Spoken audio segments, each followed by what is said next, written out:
Ngayong araw guys, gusto ko sana mag-core. Kaso yung S1 namin, ang taas ng matches sa jungle.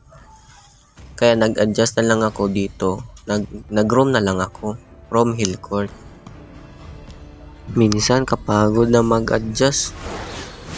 Okay lang naman na mag-adjust ako. Basta panalo lang.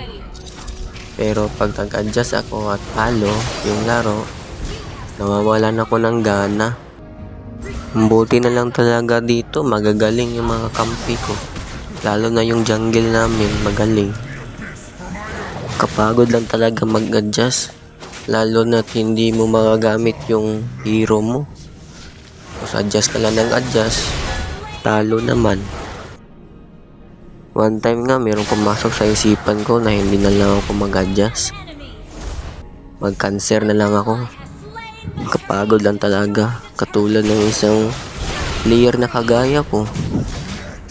Pinipilit ko na lang mag-adjust para hindi ako ma-report. Tapos hindi ako matrash talkan ng mga kakampi ko. Binibigay ko talaga ang best ko pag once nga nag-adjust ako. Total naman, hindi ka naman laging panalo. Matatalo ka rin minsan. Lalo na rin yung mga pro player dyan, natatalo nga rin eh. Isipin nyo yung pro player na sila pero natatalo pa rin. Meron talagang laro na mas magaling pa yung kalaban kaysa sa inyo kahit pro player na kayo. Yung mga pro player nga eh, talo nga sa mga content creator.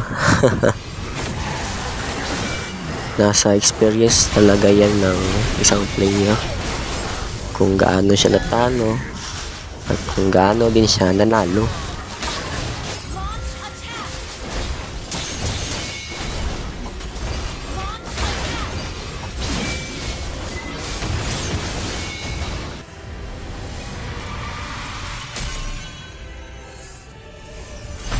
Victory!